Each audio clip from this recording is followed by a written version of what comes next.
afternoon, everyone. Welcome to our Careers in Music and Technology lecture series. It's always exciting when we have a guest lecturer that has some connection to the College of San Mateo, and it's especially exciting when they're an alum of our program. And I'd like to introduce today Bianca Salinas. In addition to being an alum of CSM, she also is an alum of Expressions College that some of you may have known. That's gone by like some other great programs, but we're still here. Yeah, going strong. And then I'd just like to say a little bit about Bianca. She is a senior dialogue designer at PlayStation with over 15 years of experience in game audio, voice production, and interactive audio storytelling. She has contributed to major titles such as God of War Ragnarok, Ghost of Tsushima, Days Gone, Returnal, Concrete Genie, and Helldivers 2, which her and her audio production team just won an award, a DICE award for outstanding audio production. Thank you. She has held key roles at Electronic Arts as a dialogue editor, Pandora as audio producer, Sony Interactive Entertainment PlayStation as sound designer and senior dialogue designer. In addition to the current DICE award, she's won awards, the Golden Reel Award for Ghost of Tsushima, and a Gang Award for Best Narrative for God of War Ragnarok.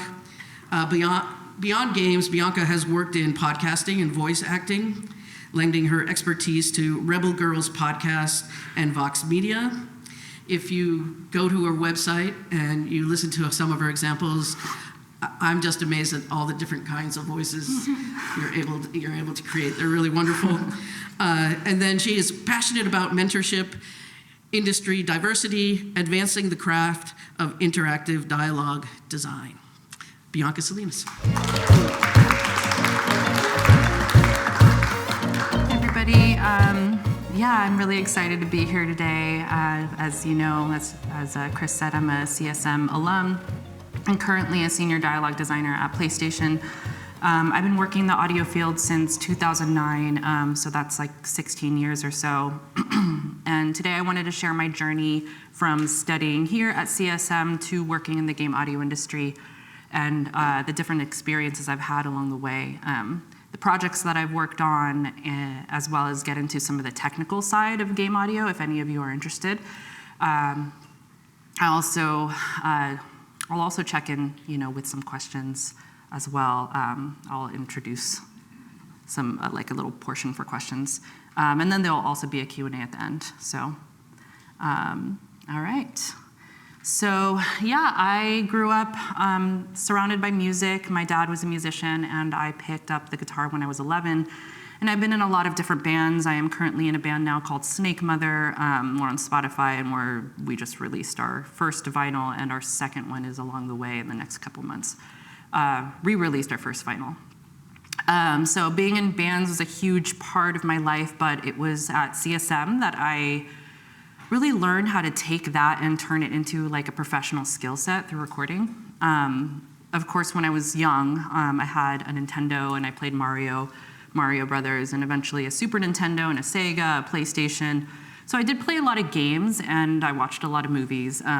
So in my late teens, I played some online co-op games with my friends. I had a group of friends that we would meet and play Halo together. And I had a little Halo female clan, and I just kicked all the boys' butts, and we were called PMS. It was a fun little, party scene. And I really liked the music scores from Halo. And I started making music on Reason when it first came out because it had all of those synths and samplers all in one, and it was really easy to create a score on them. And a lot of people, used it to create beats, and some of my friends did too.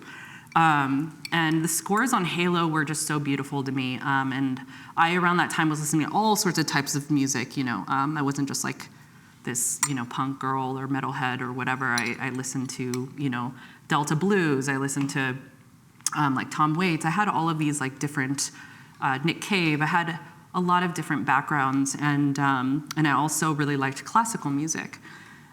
So when I got on the keyboard, doing like film scores and just like these long sweeping, like emotional scores were just really interesting to me. James Newton Howard was like one of my favorite composers. He did Batman. And even though I didn't have a lot of classical training on any of those, some of my earlier scores were definitely without a metronome, just natural sounding and really novice. And I recorded what I was seeing on the screen as it was happening. And for my school projects here, I would make these mini film scores, and I'd sit and be all dramatic with the strings and create these like sweeping sounds, and I liked that. On the top right, that's me like in my old studio basically doing that. I didn't really have like a good desk, so I was just kind of like on the ground. And then that's me at Expression at the bottom. I don't really have a lot of pictures of myself at CSM. This here was my first sort of post-production project here at CSM, where we strip the audio and replace it entirely. Now this is my first, so be gentle. There's a lot of things I would do differently, you know, as my manager said, the sound design is only as good as the tools that you have, and I think it was like 2006 or 2005. So yeah, so this was my first project, and I'm not going to show the whole thing. I took the audio off and I just recreated the score and the Foley.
Oh, actually, you know what? I think there's a big yell here.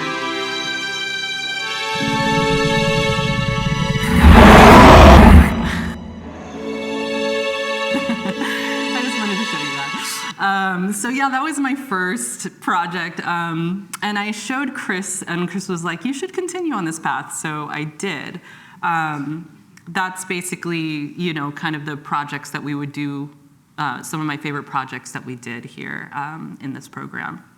But it allowed me to understand how to put these things together. Trying to find my mouse. Okay. From there, I attended Expression College for Sound Arts, where I expanded my knowledge into more advanced recording techniques. I built my own distortion pedal, got certified in Pro Tools, certified in Logic, and learned about game audio through Fmod and Unity. And I collected a ton of student debt, but I paid it off after like 10 years. Some of the projects there are also mirrored and built upon what I learned here on the sound program at CSM. We also had projects where we in Expression, we also had the same sort of project where we stripped the audio, recreated the entire sound for whatever media that we were working with. Everything I learned there was really, really valuable as well. I can tell the difference between someone who didn't go to Expression versus someone who did when it came to being in the position of actually hiring people. They're not around anymore, so it's a different story, but the difference was that they were incredibly thorough about all the different aspects that you might work in audio, and they really thought about every single place that you could possibly, niche into. And a lot of the recording techniques that you learned there was really useful. It was insane though. They would have you do labs and classes at 2 to 4 a.m. I did sleep there several times. It was a fully immersive program, and it's true. Once you had the 2 a.m. lab, you're just like, oh God, I got that for the next month. They wanted to create the idea of what it would be like to have a studio job and not have a life. That's what they said, and have you get used to that lifestyle. Obviously, if you were in a corporate audio job, that's not okay. In recording studios and post houses that are smaller, they sometimes can get away with that, but burnout is real, and I've been there a lot in this career. I wouldn't recommend glorifying that side of the audio industry. So for those of you who haven't worked in that environment yet, just watch your energy levels. There's a lot of kind of that sort of glorifying that, lifestyle. Another valuable thing that came out of that was that the professional building classes, where they teach you how to make your own website to market yourself, to develop a sound reel, and interview and cover letter proficiency. I remember the final, one of the finals for that class was where someone would interview you in front of the class, in the presence of everybody, so just like this, and then you would be interviewing, and then everybody would, after your interview, would raise their hand and say what you did wrong or right or what they liked. That was so amazing. That was really valuable, and I actually used that a lot in all of my interviews, and I've even fixed people's cover letters and reels and stuff like that, just to help out just from what I learned there. So this is what my reel looked like when I left, which is basically just a reel of a bunch of clips where I stripped the audio and replaced it, including the dialogue. I'm not going to show you the whole thing because it's a little bit too long, and it shouldn't be this long. Meaning, I don't know, when you do create your audio reel, I don't know how many of you are a mix of audio students or a mix of post or whatever, or game audio. Your reel shouldn't be this long. But they probably only watch, if they're really, really interested in you, they'll watch the whole thing. If they're not, they might just watch the first, you want to grab them in the first, 20 seconds or so. So I will go ahead and just quickly play the video. That was the fully ad expression.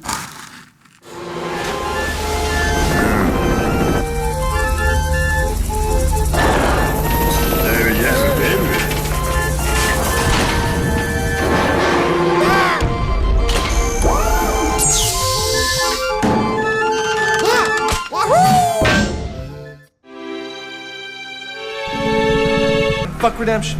We are God's unwanted children, so be it! Okay.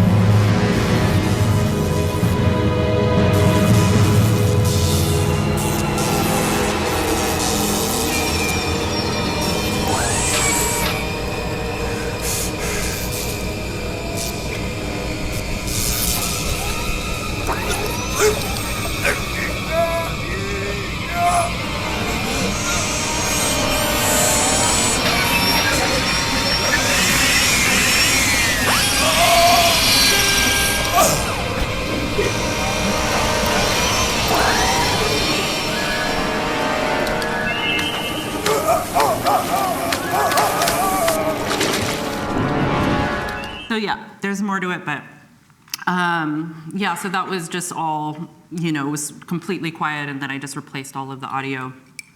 That's when I left Expression, and that's what I used as my reel for probably all of the jobs that I applied for. I don't even have an updated reel anymore, to be honest, because once you get to a certain point, your experience starts to speak for itself. What your resume says on the titles that you worked on.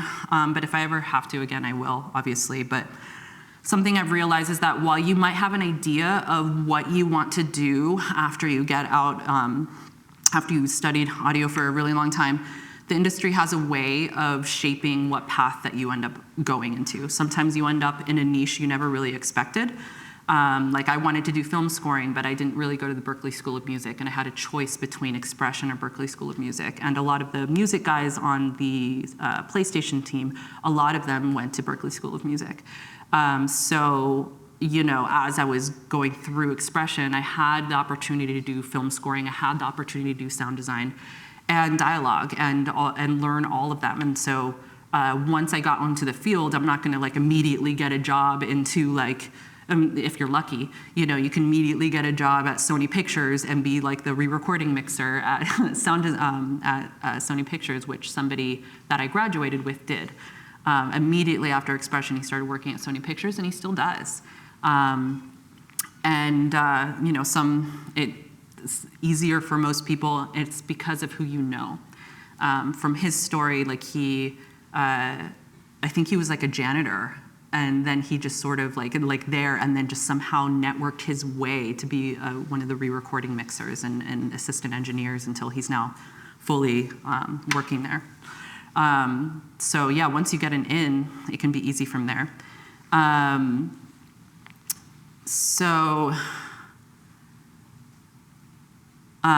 was focused on, I don't know if anybody has any questions, because I've been talking a lot. I don't know if everybody, how about this, a raise of hand, how many people are looking into game audio? Sweet, okay. How many people are looking into just the more music, film scoring, or just working in recording engineering? Awesome, sweet. So because I was focused on film scoring, I quickly found myself drawn into post and game audio. I graduated Expression as valedictorian, and after college, I took a job at Wave Group Sound, which got bought out by Facebook Audio later. These are just some photos here. Sorry, oh, there we go. There we go, sorry. So there I was scrubbing toilets, the very first thing that I did. It was telephony editing. I did a lot of that, so phone systems, editing for post projects that were coming through, little movies and claymation stuff, voiceover for things. It was unpaid, which isn't allowed anymore. But back then it was okay to not pay interns, and so I was working for free for an entire year. Eventually, I moved up and they hired me full-time paid, and after a couple of years or so, I felt like I wanted to move on, and I got a sound design internship at Sony. And during the interview, I felt honored right away, and I felt at home, and most of the time, a lot of these jobs are on contract, so I was on contract, and they kept renewing it. And I eventually was moved up from intern to sound designer and completed a couple games through Sony. So that's us here. We were recording Foley for, that's Fantasy Studios, and Fantasy Studios isn't around anymore. But Green Day recorded Dookie there, which is awesome. And it was really cool being in that studio. Just so many different people recorded there. This was for the Sly 4 video game. When my contract expired, I had to leave Sony for EA for another contract. Sometimes they don't have budget to add you on full time, even if they want to. So starting off a lot, it will be contract most likely, unless you're just lucky. So I was on contract to be a dialogue editor and engineer for The Sims, which included recording the voice actors, and if you haven't played the game, they all speak Simlish, which is a made-up language from Maxis. the developer at EA. And after that, we would edit in a proprietary kind of DAW that they had, which was created via Max MSP, which I'm not sure if you guys are familiar, but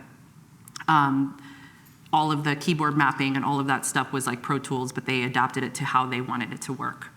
And Adobe Audition works pretty similarly, but this is just basically how it looks. Yaril, Heraneba, Wanji Smib Kasoma.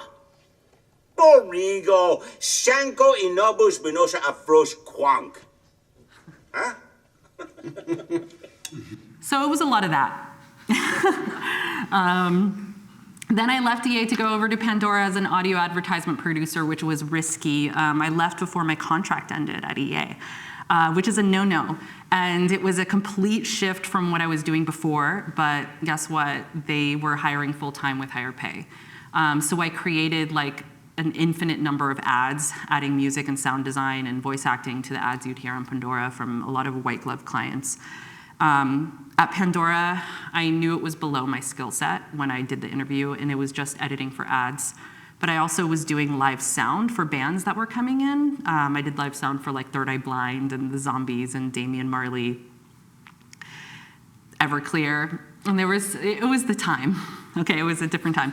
I also love the culture. It was really fun working there. I had like a 90s grunge band with some of them. So there were a lot of events and parties. And that's where I learned how to be a voice actor, because I was directing a lot of voice talent there, and I was like, I could do this. So then I started doing that on the side for extra cash, and I went on a lot of pay-to-play sites, which is basically a roster, getting on the roster of voice acting clients where they're submitting takes and then you audition, submitting scripts and then you audition. And so it's like a hustle job, but you know, it's the Bay Area, so I needed some extra cash and to pay off my student debt, and that's how I did it. Eventually, after like 5 years, I felt like it was nearing the end of Pandora, and I felt pretty unfulfilled too, because I knew that there was more to it, that I knew that I could do more. So I took a leap of faith from a full-time position to contract again, which is risky. So I got a message out of nowhere from Sony wanting me back for a full-time position, and that's how I got back on to Sony. It was for dialogue, leading a game on contract for like a year, and then they might renew it after a whole year. Apparently the original audio director that I worked with when I was interning and then a sound designer there recommended me for the dialogue position. And he wasn't even there anymore. And they contacted me. And usually when you get a contract job, you kind of take a leap of faith, and it's scary because you don't know if they'll renew or what will happen after 1 year or 2 years. You might be looking for another job again and you don't know. But you have to consider, is that job worth that risk? Is it gonna look good on your on your resume? But they eventually hired me on, and full-time, as a senior dialogue designer, and I've been I was contract for 2 years, and then 5.5 years I've been full-time with them. So that's my desk, and then this is me. I was trying to like scrounge for photos. So sometimes you go where the money is, right? There's a lot of risks that you take in this industry, and you go where it feels most comfortable. Not just comfortable in regards to comfort level, but is it consistent? Is there upwards mobility? Or do you feel fulfilled? And is it safe? Do you feel safe and protected as an employee from anything that could happen? Do they have a good HR department? I never thought that I would say that I liked working for like corporations or big, corporations, but smaller recording studios, they don't really have HR, and sometimes they can do or say what they want. And there's a reason why I say that, especially as a woman. So how many of you are women audio engineers here? Yeah. At Expression, I'm not gonna sugarcoat it, it was really freaking hard. There was a lot of ego, and it was subtle, and it didn't get easier when I graduated. I've spoken at talks, like little TED Talks about women in the audio industry about this. The subtleness can be anywhere from when you know the answer to a question, but they don't look at you, they're just looking at all the males in the room. And you've had your hand up, and you're like, okay, well, fine. And that can happen in the studio too, where everybody's trying to troubleshoot something and you have to insert yourself and they're not listening. I've been in a couple jobs entry level where very subtle inequality was an issue in regards to treatment and pay. I say that as a reality. I don't know if it's still like this in this day and age, but when I was starting off, it was. It was enough for me to almost quit audio. And I was like, just forget it. I'm so done with this. But I felt like every time I worked somewhere, really, I had to work really hard to prove myself, prove my skill. And every time I would start a new job, I would have to do that all over again, prove myself to new managers, and that's of course with every job, but this was it was a different kind of hurdle. It was on top of it already being hard and then having to prove yourself even harder. But Sony has always been good to me. As an intern, a lot of smaller places just want you to shut up and do as you're told. It doesn't matter what gender. You just stay in your lane, and Sony has never been that way. The first day I started working there, they were completing mix on a game, and I think it was Infamous, and my manager had me play the game as they were live mixing, and there were times where he looked back at me and asked me questions like, hey, what do you think about this level, Bianca? Do you think it could go up or down at this person? They were live mixing. And I was just so used to being quiet at these mixing sessions, and if I said anything, I might get a talking to. Good management means that they uplift you. They ask you challenging questions to help you grow. They don't squash you, they encourage you, they challenge you. It's usually as you grow in your experience and position, especially at bigger companies, there's less proving yourself, and people already just honor and know your experience because you're there. So I know it seems like there's a lot of ego in the industry, and there is. And you have to balance that with humility and strength and knowing where you're just being mistreated. Or can you grow while you're still being you and authentic and not just, kind of submitting and being quiet? But also balance it with humility and confidence. When you're confident, they can trust you. They can trust that you know what you're doing. But when you lie about knowing what you don't know, or lie about, knowing what you don't know, they can tell. Because you're new, and a lot of people in the beginning pretend that they already know everything because they learned it in school or whatever, but that's how you get ahead. And sometimes that's really, really see-through. I've seen people step on each other and take credit for somebody else's work, but those things, they're transparent.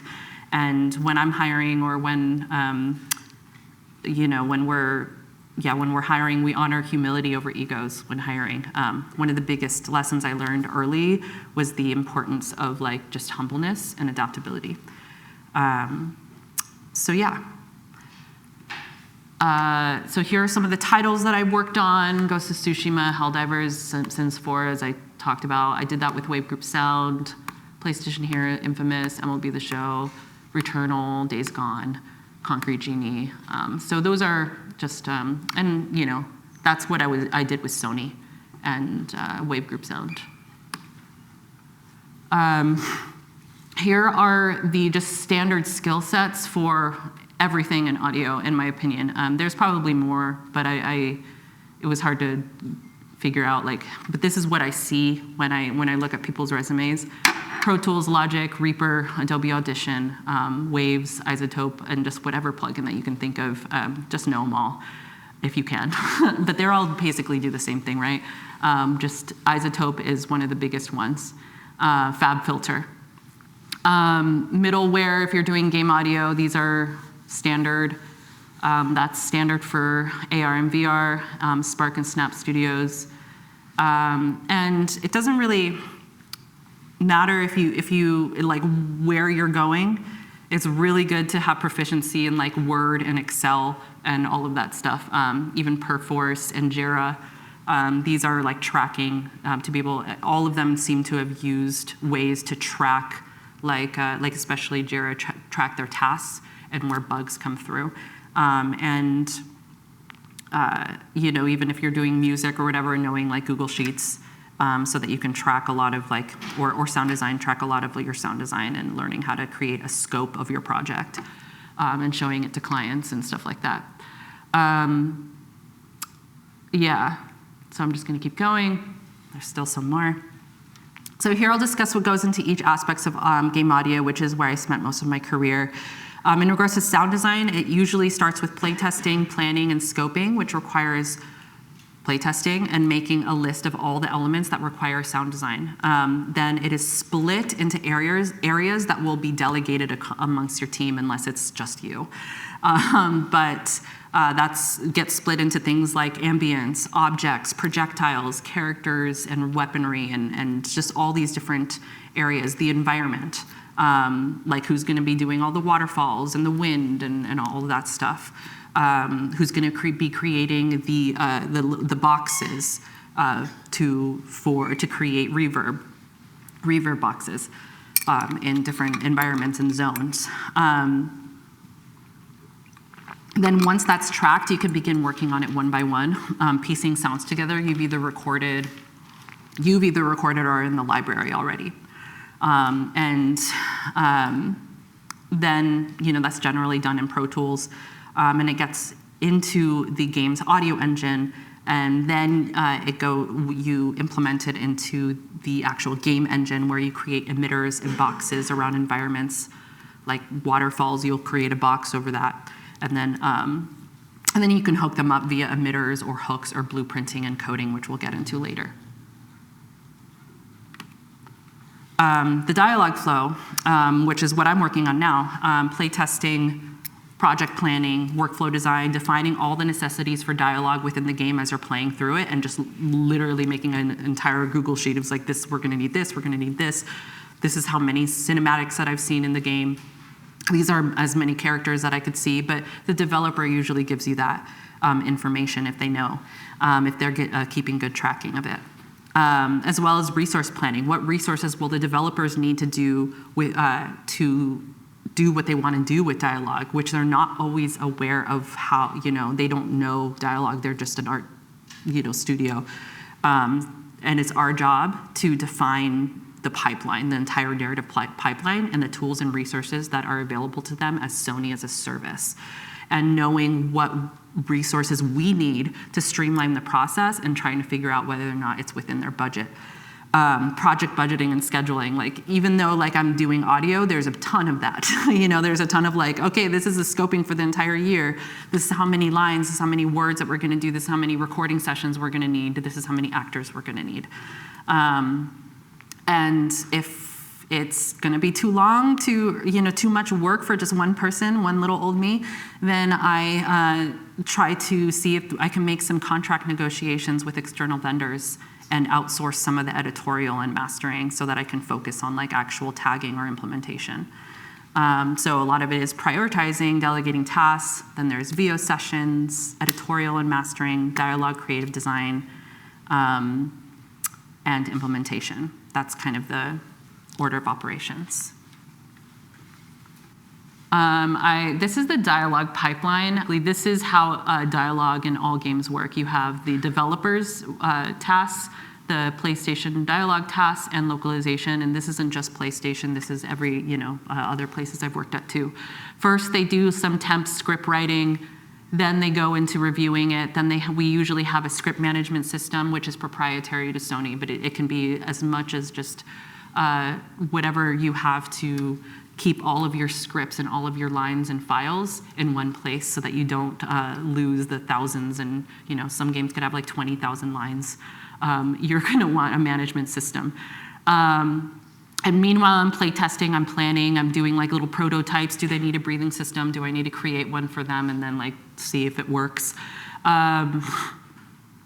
Meanwhile, they're making these string tables, they're adding code, they're doing everything on their end. And on my end, I am generating, as they are making the temp script, I'm generating robo voice. And I'm not saying AI, this is a different way. We create we generate robotic voices so that we can kind of use them as placeholders so that I can do my audio engine implementation and game implementation and at least just see see it in game. The audio is working in game, everything's cool before we decide to record with the talent. We send the final script through after we've play tested to make sure everything's good and that the hooks are working. Ideally, this is the workflow. That doesn't mean that it happens like this every single time. It means that sometimes they're just not ready, and then we just start recording, and then all of a sudden we recorded final stuff that's not working in game, and then everything breaks. This is ideal workflow. I'm prepping recording materials, then we record dialogue. And we usually have a director within the session. I'm tracking in the session the take numbers, I'm just utilizing the script management system and tracking everything. Then sometimes they want to review the session afterwards. They make the selects and then they get it back to you so that you can start mastering. I'm also editing the script as we go because things change in a dialogue session during. Then we have asset implementation. Once you're done mastering, then you want to implement it into your management system. And then after that, into the audio engine. Then it goes into the game engine. And I'll show you the difference between those. Meanwhile, they're doing a bunch of stuff. We don't need to see what they're doing, but just as long as all the animations are being worked on and you're getting full lip flaps or lip sync, and then once everything is in game, we're doing a bunch of play testing and reviews, and the final script is ready to be transcribed and translated to about all the different territories and 13 different languages, and then they are alongside all of them are recording what we recorded in English. And then they do mastering on their end, and they send it back to us. This is localization. They send it back to us and then I implement all of the languages so that it's switchable when you're playing the game. Then it goes into QA, and then we go into gold. All milestones, alpha, beta, and gold. This is how it's broken out. Post alpha, that's when we start recording final. And then everything's done, basically, hopefully, before beta, and final script can happen while we're doing our final mix, which includes going over everything, 20,000 lines, and re-leveling all of them out. It's a lot. So that is the dialogue pipeline. Any questions about that, you guys? Yes? How long does that whole process take? It can take 2 years. Yeah. 2 to 4 years maybe, depending on how big the game is. Yeah. And that's just dialogue and sound design? That's both. They all have to be done at the same time. Yeah. And they usually align.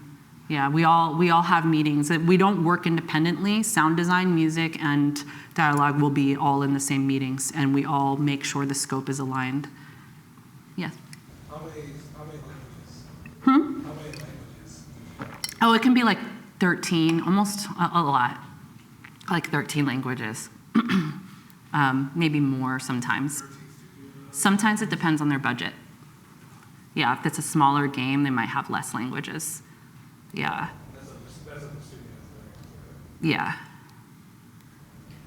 That's a lot of money. How much would you say the average is? I can't say that. I'm sorry. No, I can't. I knew that was going to be asked. I get asked things like that at conferences a lot when people see my Sony thing. They're like, how much money do you? I can't. Yeah, unfortunately. Yeah, that's a lot of people, a lot of time, and A lot. Yeah, which is why you don't see games coming out that fast, especially right now. So during the 2 years of production, is it often that they will change the script because of there any new map or new set request, etc.? Yeah. Yeah, there has been, there's a lot of script changes that happen, and this is why, that's what you're asking, right? If there's a lot of script changes? Yeah, sometimes that's why this is where the pickups are from reviewing the script after post-session, reviewing the mastered material, and we realize, oh, they want to change something, then we go all the way back. That's why all this looks crazy. Yeah. With regards to localization, I assume you have to plan for that at the start of the process, because like the lip syncing and the lip flaps are gonna have to be modified, kind of words are longer. Yeah, it's different though. Lip flaps and lip syncs go with whatever is happening in English. It's tied to the actual like audio sometimes, so it's like automatic. It's intuitive enough to see what the audio is, and then it like moves the mouth. Like usually lip flaps come later. It's hard to get into like how it works, but it's intuitive enough to understand like what the vowels and the movements and stuff like that. But yes, localization happens post-beta generally, after we've recorded everything and the English is final and everything is locked down, the cinematics are locked down, everything is like, yeah, that's when we bring in the conversations. It should happen earlier. We had to talk about that today, just before this meeting actually, how soon we want this for the game. I think one more question and then I have a lot more. When you talk about scripts, is it lines of dialogue that the voice actor reads, or is it a scripting language that? No. Lines of dialogue. Yeah.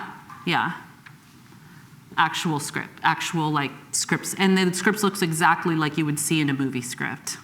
Yeah. And then we have to like break all those down. Every single line probably needs to be implemented in a different way. And they all need different file names to them. So there are 3 types of dialogue. There's systemic dialogue, barks, and interactions. Systemic is what carries the narrative along. It's specifically tied to the story of a game.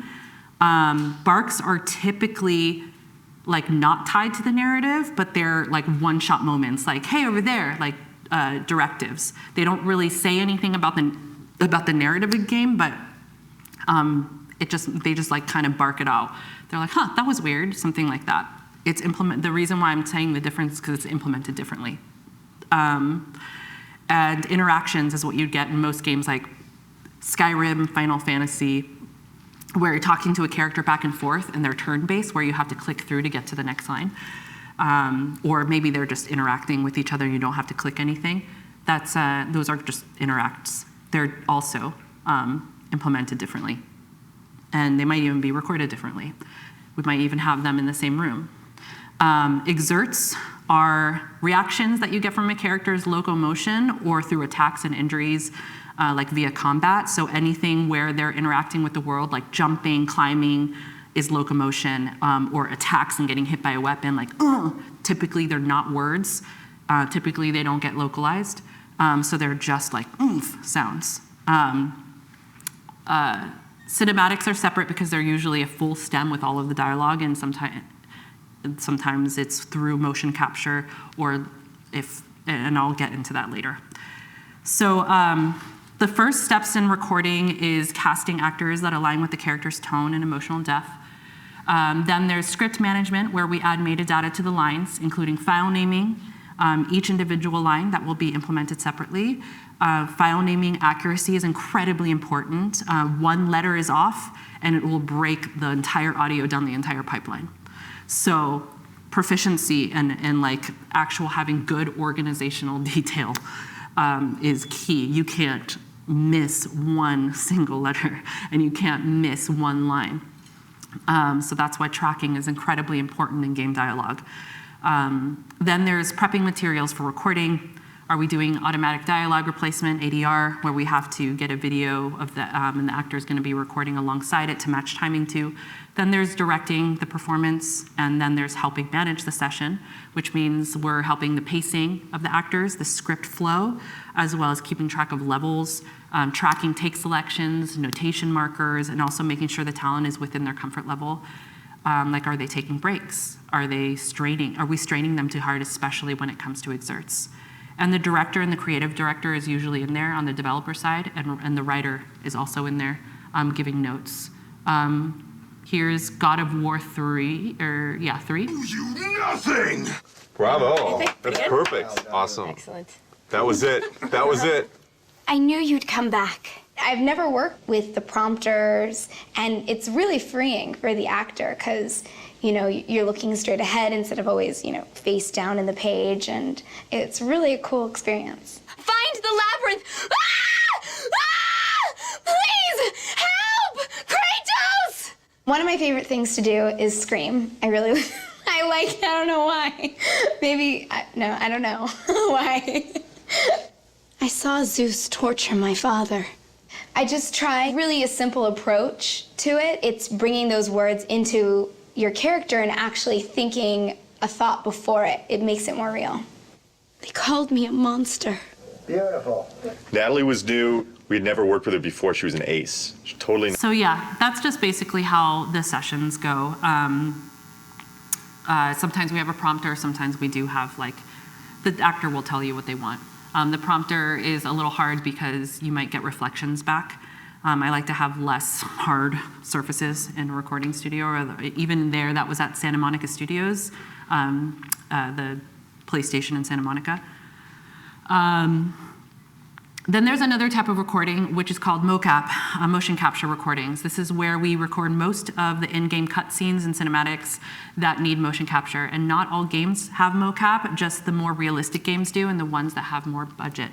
As you can tell, they have a room mic and 2 DPAs, lavaliers, that are attached to their head, and they're wearing their mocap suit.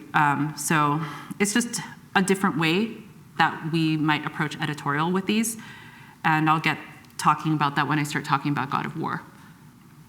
This is The Last of Us. Is this really all they had to worry about? Boys, movies, deciding which shirt goes with which skirt. It's bizarre. Get up. We're leaving. Come on. And if I say no? Do you even realize what your life means? Huh? Running off like that, putting yourself at risk? It's pretty goddamn stupid. Well, I guess we're both disappointed with each other then. What do you want from me? Admit that you wanted to get rid of me the whole time. Tommy knows this area Oh, better fuck than... that. Well, I'm sorry. I trust him better than I trust myself. Stop with the bullshit. What are you so afraid of? That I'm gonna end up like Sam? I can't get infected. Okay. So obviously I can't show you the whole thing, but there's, I can talk about mocap a little bit later, but as you can see, it's when you do end up recording or editing with mocap, you are editing to the video, and it looks like that. After we record, and you know what take selections there are going to be, then you start editorial and mastering. The first part of it is bringing down all your takes and preparing them for mastering and file naming. That's the first step in my process when I do cleanup. I like to use different tools for cleanup, and that's Isotope RX to do a batch declicking and then manual declicking through Adobe Audition. I love Adobe Audition. I used to be a Pro Tools power user, but Adobe is probably the best I've seen for cleanups and repairs. Removal, clicks, noise pops, all of that stuff. Whatever offensive noise, it removes it without introducing artifacts. Way better than Isotope ever has. I rarely ever use noise reduction or Isotope's denoiser because it usually gets rid of the frequencies that you don't want. If I do use it, it's because something is wrong. So from what I learned in the industry, record it right the first time. Don't wait to repair it later. If something comes back with too much late or early reflections, I'd rather re-record it if possible, if they have the budget. Otherwise, I'd have to clean it up, which requires a lot of fading in between syllables. That takes forever. And denoiser and de-reverb, again, can introduce artifacts or make it sound muffled, or it's obvious that you did something to it sometimes. And the whole point of dialogue is that you are recording in the same environment every time. And so you want it all to sound consistent because the lines can pop up at different times when we've recorded them years apart. So you're playing the game, you don't know that some of these were recorded later and the actor has grown up all of a sudden and you have to change their voice to sound young again. So with Adobe Audition, you can key map the keyboard shortcuts for basically whatever you want it to do. So instead of bringing up a plugin window like EQ or de-esser, you can save that preset of whatever it is that you want and save it to a keyboard shortcut. So you'd select only a piece of the audio file and hit one key and it just does the job. Like, it allows me to do so much micro editing and mastering without ever seeing the plugins, you know? Then after you're done cleaning, then you level it out, and we don't batch these files with a compressor to standard levels and call it a day. We don't do that. That doesn't work for everything, because dialogue lines are so dynamic. They could be whispering 1 second and like literally just screaming on the other second. So that's, it's only by basically doing micro adjustments. If you're doing it on Pro Tools, you are automating clip gain along the way, which is why I don't really like it, and I like Adobe Audition. I'll show you why. And you're not just looking at the level meters for the LUFS dB standard. It's also by ear training. I've been doing it for such a long time, I kind of already know in what range it needs to be in. And sometimes the meters lie, especially for things that are really close mic'd. It'll say that it's at the dB level that you want it to be, but it sounds way louder for some reason than screaming. You know, and you're like, how is it, you know, like, so you have to, even though the dB meter says that it's at the right level, you have to bring it down because the screaming parts are gonna be, so everything is mastered relative to each other within the game. Then after it's mixed, mastered, you go through a review, and then it's ready for implementation. So I'm just gonna really quickly show you. We recorded a session. I'm not gonna, for this part, let's see here. So this is what a session would look like, and then I basically edit out all the takes that we selected were the right takes. Then I do a pre-master in RX, just mouth declicking. I'm not batching compression from there or doing anything else other than the RX mouth declick is the bomb. I don't know if people say that anymore, I'm sorry. But yeah, mouth declick. And then I'm going into Adobe Audition, and then this is where I'm doing the edit cleanup pass. I've been doing it for so long that I already or listen back to it. I just know that this is a click, this is like a bump. HellPod launch suspended. HellPod launch. I still don't really like that, so I'm probably just gonna take it out. HellPod launch. So right there, what I'm doing is I'm using the little eraser tool and the spectral to look. I can just literally see where there is a click. So I do have Adobe Audition here. Where is my mouse? I do have it here, and you can just basically see where all the clicks are. And I've, you know, adjusted everything. I could already tell this is a click. I could tell this is a click. I don't even have to look at it sometimes, and I would not suggest doing what I'm doing. I could tell this and this is a click right here. Just because I've been doing it for a really long time. Of course, I'm listening to it, right? I have a keyboard shortcut for fading in and out of things. I have, this is a click. You know, this is a plosive, I can already tell because it's all weird, you know, and then I have something for actually I have a fab filter plugin that notches down low frequency. There it is, I did it. I don't even have to look up fab filter to bring it up in the audio suite here. I don't have to do anything, right? I might get rid of this. And I'm going a little slow, but this is a lot faster because I'm like literally like stretching my neck just to look over here. But yeah, so, and then I manage democracy to directly guide a military weapon. This is actually plosive, but you couldn't necessarily hear it. Weapon. And this is also a plosive right here, I can already tell. So basically I'm just doing these really, really quickly. And then I also have like a dB like up and down. You could do it here, you know, or I actually have something for, you know, if I'm looking, I could already see here, this needs to come down, this needs to come down, this needs to come down. So I'm basically doing manual compression. I'm listening through, and when I hear, just because I've been doing it for so long, that it's starting to go up in volume here and it starts kind of coming down, I'm actually just going through and doing these like little micro adjustments. Like this is a little bit loud, or, ooh, sorry. So you get the idea. I'm either bringing it up or down. So it's pretty cool, and it's really, really fast. Are there any questions about that? Yeah. At all the companies you work at, do you get to choose what program you use? Is it a standard from that company? For example, Audition, right? that's something that you choose? No, not all the time. And that's why adaptability is incredibly important. You kind of got to know all the DAWs. They might not have you equipped with everything. So if you get into a session, you'll know in the interview and in the job description where it says, we work with Adobe Audition, then you learn Adobe Audition, or we work with Pro Tools, let's work with Pro Tools. I know all of them. The only thing I don't know very well is Reaper, and I'm still learning that. Reaper is crazy, but I did work on it at Wave Group Sound, but that was like in 2007, so it's changed since, or 2009. So essentially you have your mastered sound, you're already in conversations with the developer on how that sound is going to be triggered and implemented via code hooks that they and the engineers have already set up for you. And your file name is in alignment with that.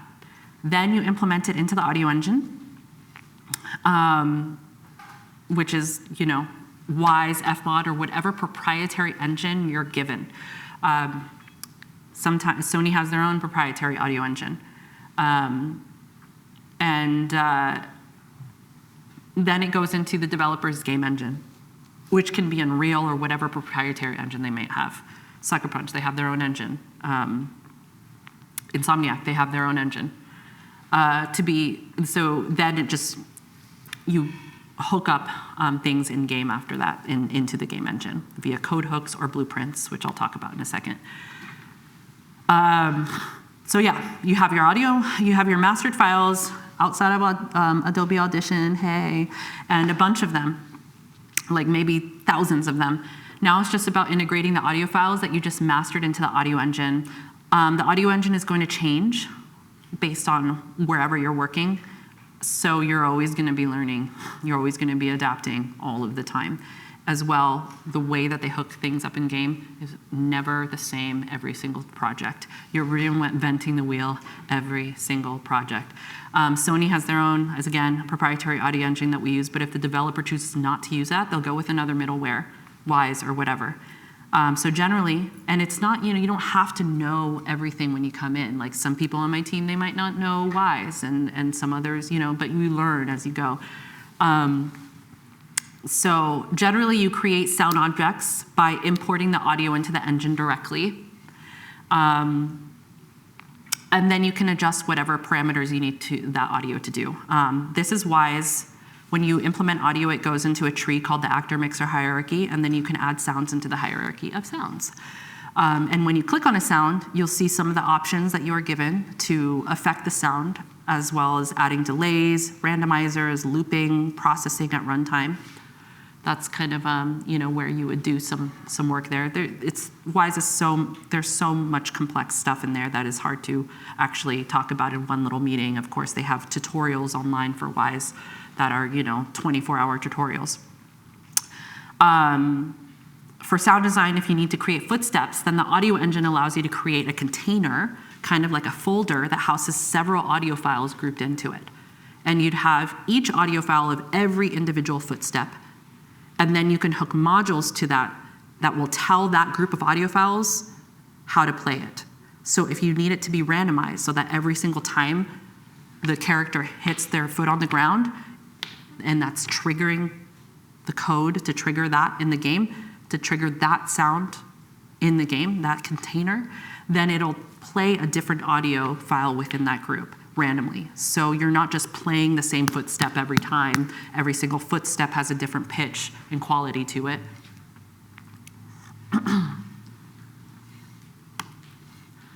So here's just very quickly. In order to randomize the selection of the sound, we're going to use something called a random container. We already have 5 examples of gems breaking already imported as standard sound SFX objects. Start by selecting all 5 of these objects. Right-click, and then choose New Parent, and then select Random Container. We'll name the new random container object Gems Breaking. The 5 sounds we had before are now inside this object.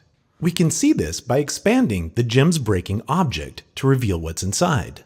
When the Gems Breaking random container is selected, the transport control focuses on that random container. Clicking play,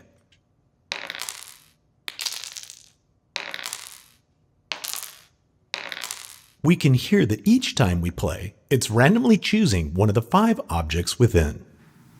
Yeah, so that's very simplistic. That's very, very simple, just getting audio in and getting it to work and having different variations.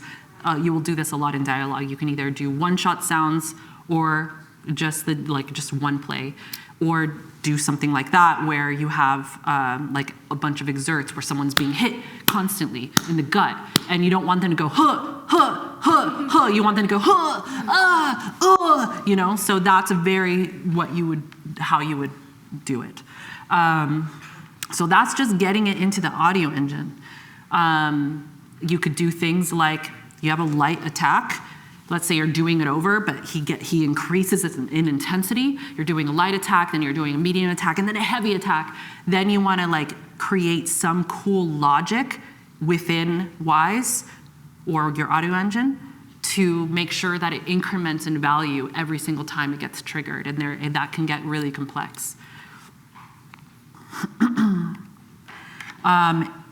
So game engine integration, once you're done implementing it into your audio engine, then it goes into the game engine, which can be like Unreal or whatever the developer's engine is.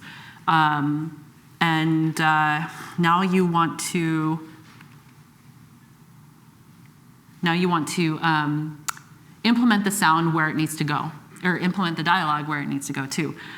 So for animation sequences, this is where you might hook up a lot of your exerts to the actual animation. This one is just a walking exert. If you wanted to do footsteps, you would literally, as you can see the footstep sync markers, you would add a notify right here it's basically just like an audio track where you would add like regions or clips, and that is referencing it to the game engine. Here is a cinematic sequence, basically just like an audio track, one stem, and that's how you would just add it here and add your audio. Then there's data assets. Data assets are just data that you can attach the audio to the blueprint of a character so that it's actually coming. This is where you would implement lines and interactions within the game, and that is branched off into all this different code. Blueprints can get really complicated. This is literally just a play sound, stop sound. But you can connect this blueprinting to do whatever it is that you want to do when that is specific to the character, or when the character does this, I want it to do this. When the character stops talking, I don't know. There's a lot of different things that you could do with blueprinting. So a closer look into the game engine integration, you'll have an export from your audio engine. So you've imported your mastered files into the audio engine, you told it the logic that you want it to do, then it goes into the game engine. You'll have an export from the game engine, from the audio engine, as a binary file or a bank, and that gets imported into the game engine, which is just basically data and something to reference, the game engine to reference, where is this audio file coming from? Well, it's coming from the bank, and that bank I created is for all of the dialogue for that character. When you import audio into Unreal, it saves it as, you do an import audio into Unreal or whatever game engine, and it saves it as a U asset, which is not the actual audio file, but it is for Unreal. It is the audio data, while it's also storing the actual audio file within your directory of your server. So that's free. That U asset is free to do whatever you want with it within Unreal. Blueprinting, hooking up the data asset, doing any, hooking it up to the animation sequences, all of the exerts to the character, putting it into the cinematic sequences, everything that you have to implement is from the U asset itself. Every time that you go in, this is what it looks like, basically. These are just the sounds.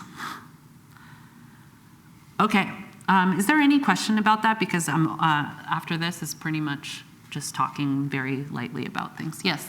Is there any like generative process in there, like say having MIDI driving a synthesizer, or all of these seem to be based on audio files that are like being printed.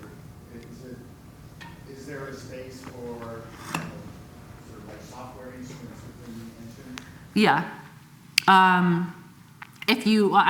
You're not creating music directly into the audio engine, if that makes sense. You do all of that like in Pro Tools or something like that. But then if you want to do real-time processing and automating mix for certain things and knowing when something comes in and when something leaves, like for music examples, for example, like doing like a fade in and then all of a sudden this character starts walking into another environment and all of a sudden the music starts to fade out and then there's another music.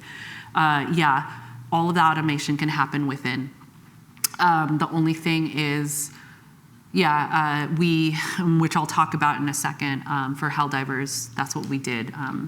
You can have a runtime, like live processing happen with like helmets instead of baking that helmet processing effect into the actual audio file itself. You can actually have it run kind of like an aux file, an aux track within Wise that has a plugin, There's also within the audio engines opportunity for to import impulse responses for reverb.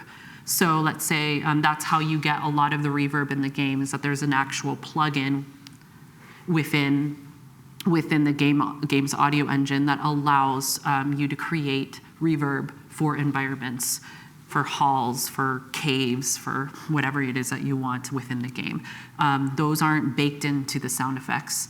They are created by boxes within the environment, and that box is actually tied to a file within the game's audio engine that contains the impulse response, that contains the reverb information that you created within the audio engine. Yes? I just have a question, if you've ever done any of the same pipeline of like doing the whole dialogue going throughout the beta. Have you ever done that for a remastered version of a game? I've never had to remaster a version of a game yet. I just wanted to see, just probably not. Different it would be because you already have assets that already exist for the first version. My only guess is that it just gets remixed in the remixing, like they just go through the whole remixing process. Unless there's DLC, like actual content, which I had done for Helldivers until now I'm like moved on to another project. For Helldivers, they would have new updates, new lines, stuff like that. Yes? It looks like you're involved in like 360 degrees of everything that happens. If you had to, you're doing music, you're doing voice acting. I'm just doing the dialogue now. And, well, I was going to ask you, of all the things that you've been doing, if you had to pick one that's your favorite, what is it? That's a hard one. I'm going to say dialogue. No, dialogue gives me a lot of flexibility. Sound design was insane. I never did the music part. But yes, sound design was a lot. That's all a lot of work. It's all really lucrative, but yeah. Yeah, I like to err on this. I love leaning a little bit more into like, do I have flexibility to actually rest,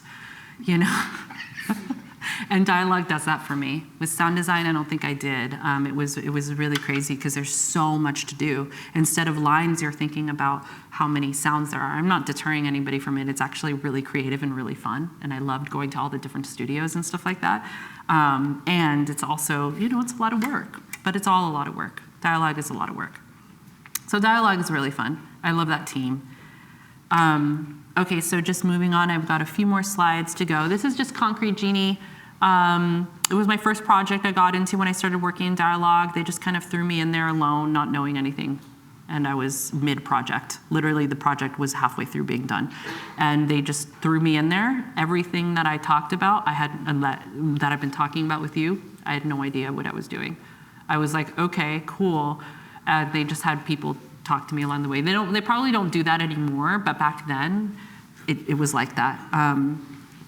I just wanted to show you a video of one of the cinematics I mixed for this project. There were a lot of challenges in matching lip syncing for this game, and this is where you're going to see some of the lip syncing. Meaning the lip sync had to be edited alongside the dialogue. That doesn't mean the dialogue, like I didn't have, it was not in the way that you think. I'm not like matching the lip syncing as I'm going, like as I'm editing in Pro Tools. That's not what I mean. It's actually going into Unreal and then like putting in the vowels into the data assets. And some of the cutscenes would transition from game dialogue to cutscene back into like a sort of gameplay at the end. So all of those were implemented differently, so it had to be seamless in the mix too.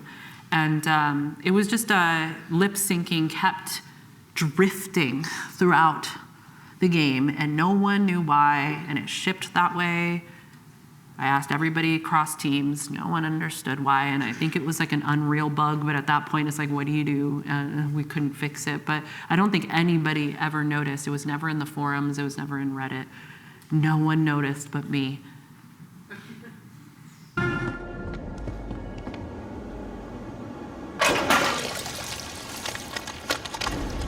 Miss us, freak.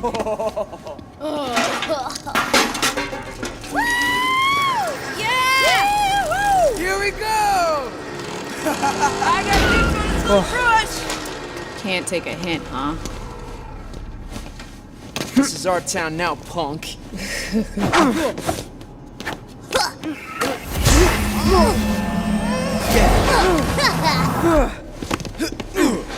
Hey! Oh, nice catch. Want the first crack at it? Suit yourself. No! Oh, stop it! Oh, she messed that up. Come on, kid. Can't see much from way back here.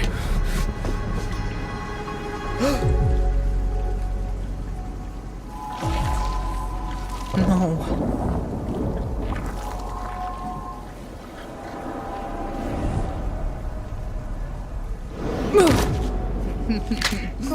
Oh. What, you gonna cry? Sorry. Whoa! Whoa, dude. Oh, sorry. Never mind. Okay, so I forgot this was like a 2-hour one. I thought, okay. So with this one, it was mixed in, I think it was mixed in 5.1, but I didn't hear that. So that's why I wanted to show you is that alongside doing it, just mastering it itself, you grab this each cinematic, you have a video of it, you go back into Pro Tools, you mix it in 5.1, and then you have that stem in 5.1, all of those audio files, and then you put it into the game that way. So I mixed that one, and it was my first project, and I led dialogue on that game, and it was just like really cool because I was like, I just started. I was on contract then. So for God of War, I assisted with some cinematic dialogue and mixing for God of War. The challenges there were that it was during the pandemic, and there were mocap issues, fuzzy sounds and noises that I had to deal with. As you can tell within the mocap video that I showed you, the microphones are like right here. Sometimes they hit them because they might have like a foam weapon in their hand or something like that, or there's just some issues there. There was a lot of noise reduction that I had to do. Editorial is gonna be different with cinematics too, especially mocap, because you can't do the old style editorial where you're like just removing waveforms to do click repair and click editing. The timing cannot change. It has to stay time locked. So any editorial you do, you can't be removing any time from it. And also, Kratos, the big guy in the video I'm about to show you, he's very mumbly. It can be very difficult to make some of what he says intelligible. So I had to Frankenstein edit a lot of his stuff. So this is just really quickly what it turned out to be. I remember doing this one. I cannot believe her purpose was to inspire you to take foolish risks. But what if the giants are counting on me? What giants? I am counting on safe, to be smart. But use the judgment of a man and not of a child. But what if Loki going to Ironwood is the only way that... Are Atreus my son? And nothing more. Do you hear me? So even though he was like whispering and very guttural, like it was hard to do editorial on that because you could also hear the room, like the actual mocap room, like you could hear the AC. Like it's hard, but mocap is just like that. Sometimes we do have to replace some of the things and do pickups in an actual studio. But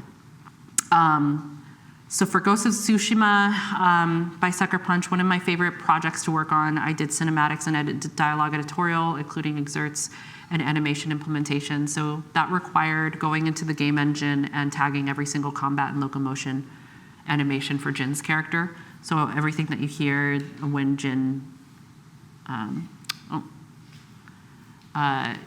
just basically had to go in, and each one of these is an animation, right? And so I had just go in and tag them. They had their own, Sucker Punch had their own game engine. And they made it super easy for me to tag animations, and I loved working on it for that reason. They had like a little timeline. It was just very easy to tell what the animation was. So yeah, you usually have a playtest level, and this was during the pandemic as well, and I was just at home doing that for a really long time. And this is what it turned out to be like. Bastards! Enough! Was next samurai. Artsen gech podos betium. Niet orquai minich!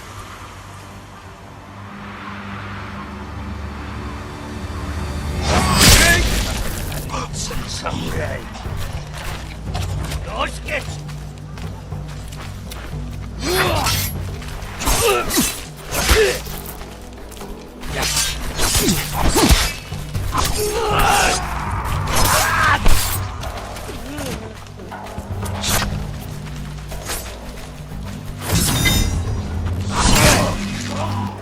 For a little while there, I had like a slow motion, him go, whoa, but it was like too much for the game. They were like, no, that's not what we want. So, but yeah, I did want to, like every time it's slow mode, it would just be like, whoa, but it didn't work out. For Helldivers, this is the last sort of slides here. 8,000 lines. This was my most recent project. Now I'm working on another one. The coolest thing that we did here, it was the helmet impulse responses. The audio director at Arrowhead said that they wanted to sound like the helmet from The Mandalorian. So I came up with like 13 prototypes for them, and it kept coming back with iterations. So you when you're working in the audio field, you can't just be stuck on the sound that you want. You might really love what you did on the sound design, and the developer's like, no, and you can't be tied to anything you do. You can't be tied to every single time that you have to revise things. You just have to throw it out and be like, all right, cool. So yeah, I had multiple revisions, and some of them just sounded exactly the same. And there's only so much you can do with a radio. I mean, there's a lot you can do with it, but it was a lot of iterations. So I use a speakerphone plugin, and what we found out that we needed to do it runtime, because that meaning in real time during the game. Originally, we were going to bounce every single audio file down with the effects in it, and realized that's really time consuming. This made it cost and time effective, especially when it came to localization and not having to reprocess it for all of the languages for every single audio file. Instead, we went into Wise and decided, like I said earlier, to process it within Wise in real time. So we didn't even have to think about all of the iterations that we would have had to do. And this is what it originally sounded like. I will keep Super Earth safe. And this is what shipped. I will keep Super Earth safe. I will keep Super Earth safe. I will keep Super Earth safe. I like the original better, but the thing is that when you actually played it in game, the one on the left, they wanted it to sound like The Mandalorian from a different audio director, and then the audio director changed, and then it turned into something different because when we played it in game, you just couldn't tell. Maybe it sounded good in The Mandalorian, but like Helldivers is chaos, and there's just guns and just you're being like attacked by hordes. You couldn't really, it wasn't intelligible. It wasn't enough. It just wasn't enough. It was clean. It sounds clean now, but when you're playing in the environment in the game, it just needed to sound more. So while it might not sound as clear here, it actually within the mix of the game ended up working out pretty well. So this is what it ended up sounding like.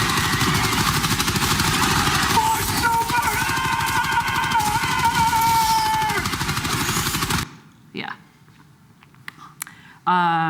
Cool. And then there's, I don't know if I'm going to get into this as much because I think we're running out of time here, but there was this breathing system which can be really complex.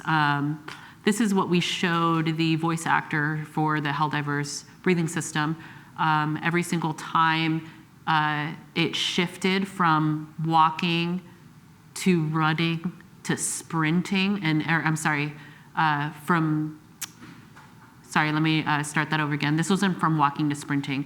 This is just running and his stamina was going down, and it was stamina based, meaning as the stamina was going down, there were values that the code was giving.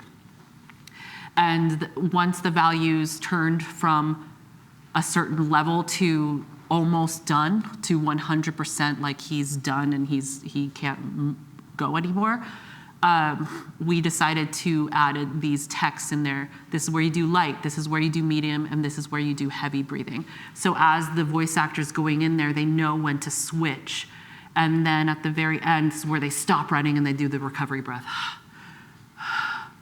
And so that's how we implemented it. It sounds kind of similar to this.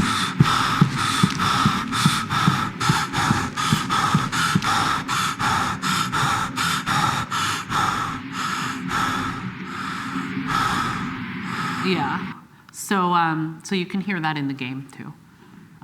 That's done through blueprinting. It's crazy. For Helldivers, it was all hard-coded, so that was even crazier. I didn't do the hard coding for that one.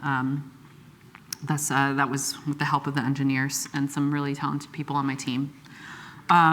So what's great about working in game audio is that you get to go to award ceremonies if your game gets nominated. This is me accepting the DICE Award just last week. And Helldivers has already won a lot of awards for Game of the Year for TIGA and the Console Game of the Year at Golden Joystick Awards. And in March, there's the GDC, which is the Game Developers Conference. And Helldivers is nominated for a few awards for the Game Audio Network Guild Gang Awards ceremony, so I'll be there. And I think nominated for one thing at the Gamers' Choice Awards, but I don't remember. But yeah, that's the fun part. That's the biggest fun part. I mean, all of it's fun, but this is, going to parties is fun.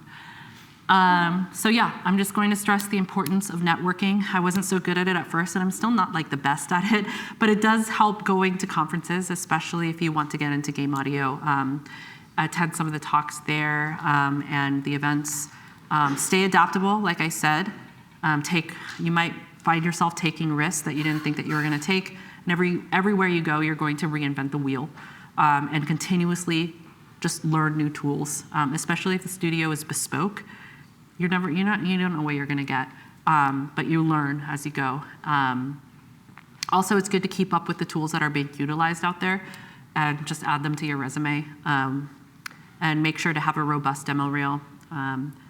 Most studios are going to provide you with an audio test where you'll most likely need to show your proficiency in sound design or dialogue, and they'll give you a cinematic and have you add sounds to it just like you do in school.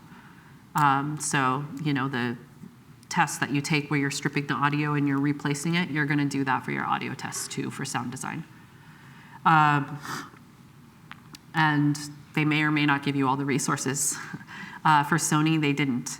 They basically were like, do you have a sound library? I was like, sure. Yeah. That was for the sound design. For dialogue, it's different. They just will give you like dialogue to edit and master, and they'll give you they might give you a video as well. Of course, stay humble. Some people, even though they had a great experience, didn't get hired over someone with less experience, but they had a better attitude. There was one time where I didn't get the job at Pandora. I actually didn't get the job at Pandora. And when I asked what it was, like why, and how I can improve on my interviewing skills, they really liked that. I was looking to improve, and they saw that I took rejection well, and use it as a learning experience. So they created a job opening for me and hired me right after that.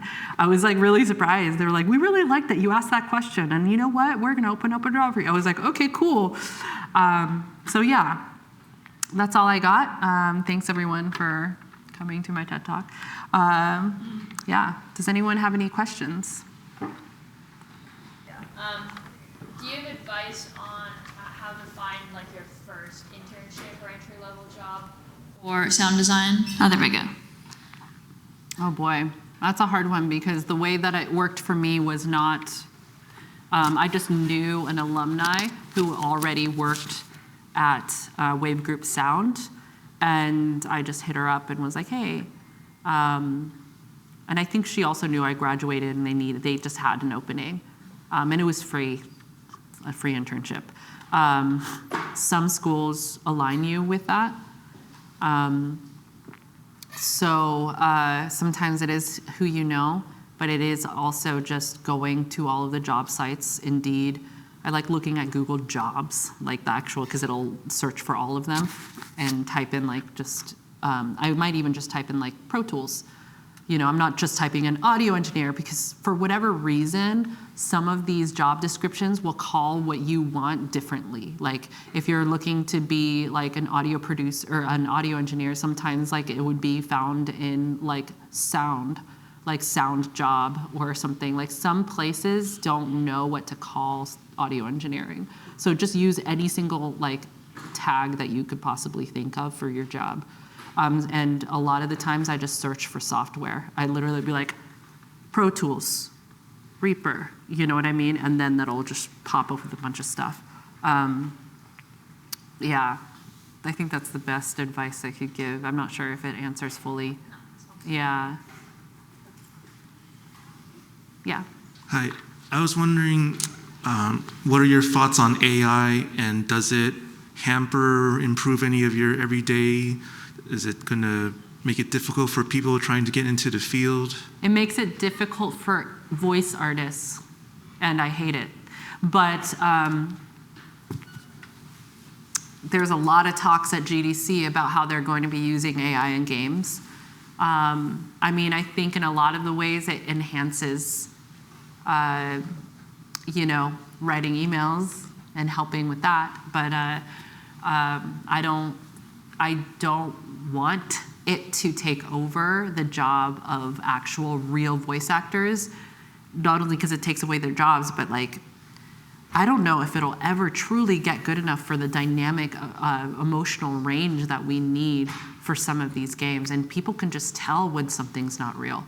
They could just tell that something's not coming out of emotion. Even if it gets that good, like, I don't know if like, you know, somewhere deep inside us, we're going to notice that something's off, even if it like is emotional, you know, something just sounds off. And I don't think that any of our games want that. The only reason why somebody would use AI in their game is because of budget, and it's a small time game. But if people can afford it, I don't know why not using actual real actors. But in regards to like anything else, I don't really know about how they're using it. I think it's still in its infancy within games. I haven't attended enough talks to know exactly how they're using it in game design specifically. So I'm not sure how to answer that question just yet. Yeah. Can they be used for declicking? For what? Declick. What is that? You're erasing some of the clicks. Oh, for declicking. Yeah, I mean, that would be really awesome. That would be amazing if they can not introduce artifacts and do cleanup for me. That would be great. Yeah. And you know, I'm sure I haven't seen yet any sort of plugin or audio tool that does that. I did see something where it helped clean up like music in a way, but like I haven't seen one where you could actually clean up like noise reduction through AI yet. But I'm sure it's coming, and if that's the case, I would use it then. I would definitely use that. Yeah. Yes. Yes, can I ask about your voiceover experience? Like, did you work with a coach? Did you get representation? No, I could join SAG and get an agency, but I haven't yet. It's just like a side hustle. You know what I mean? It's not, but yeah. Yeah, that part's just a side hustle, but I think it's because I've been working in dialogue for so long, I just kind of already know like what to use or how to do it. Does that make sense? I see, so you didn't like specialize in animation or commercial or any, okay. I really specialize in having an authentic voice. I think that's what people hire me for. They like the way that I'm talking right now, and it doesn't seem like I'm like talking from a script or something like that. Yeah, I try. Like, that's what people hire me for. I think you had a question over here. Oh, for voice acting? Yeah. I did some games. Yeah, just in addition to what you have there, exactly that. How would you recommend somebody break into that side of things, just the voiceover The stuff? voiceover? Mm-hmm. That's such a hard one because I'm really worried that AI will make it a lot harder for people. But getting your own room, like your own studio with a booth, they're expensive, but I actually have created a lot of really cheap booths that didn't sound good, and now I have a really good one that I eventually afforded and paid for. But at first, they were basically just like little huts, you know. I used like a 4x4 grow tent, which is really funny. It's a tent to like grow weed, but you can get it on Amazon, and it's just a 4x4 square, and then I just draped like blankets on every single side, and I created my own recording booth from that, and I used that for a long time. And then because I already know how to edit dialogue, I think a lot of people it's not just like being a voice actor, it's also people like that I also edit the dialogue and master it. So that's a part of like what I do as a service. So yeah, knowing how to edit your dialogue puts you above other voice actors that don't. And then going on to pay-to-play sites. If you just type in pay-to-play sites, then you audition, get put on a roster. Getting an agent would be cool. I just haven't done that yet. I've just been going rogue because then all the money comes to me. And it's been okay for now. Yeah. Yes. There's so much sound design now in like popular podcasts and audiobooks and other like smaller genres. Do any of those, do the more professional ones of those bother using tools as powerful as like Adobe Audition, or do you think like sound design and things like podcasts is just using similar things? Are you asking what is the most popular DAW amongst podcasting? It's all around. It's most likely it's usually Pro Tools. I have seen people talk about Adobe Audition. A lot of podcasting clients will use Descript to take the scripts and turn them to, it's like a script and the audio in one, and then they will give you like, because then they'll make adjustments in the script and stuff like that, or they'll remove like a certain line in a script, and then it'll actually remove like also edit the audio with your actual text edit, and then they might give you that to start your editorial process through Pro Tools. A lot of people use Pro Tools to record their podcasts. So whatever it is that they're using, you're using. Adobe Audition would just be to clean up. I wouldn't suggest, for me, I just don't really use Adobe Audition's multi-track. I just use its like single file editing. I might bring in the whole track to just clean up into Adobe Audition, and then I might go back into Pro Tools to add the sound effects and music if I wanted to. Hi, found the microphone. I'm one of our audio for visual media instructors, and I just had a quick question circling back to your suggestion to network. For cost-prohibitive conferences like GDC, do you have a suggestion for students who might not be able to swing an $800 or $1,200 pass for networking in the game industry specifically? Like, how do you get in? Oh, no, like not sneaking in, but like how do you, which would be good too.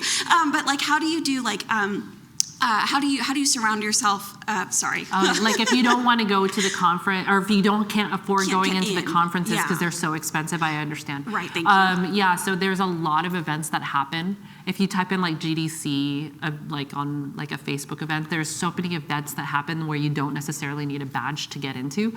And they're basically crawling all over the bars in that area. Okay. Yeah, so, and these are, you know, you'll see them wear their badge and it'll say what they are, you know.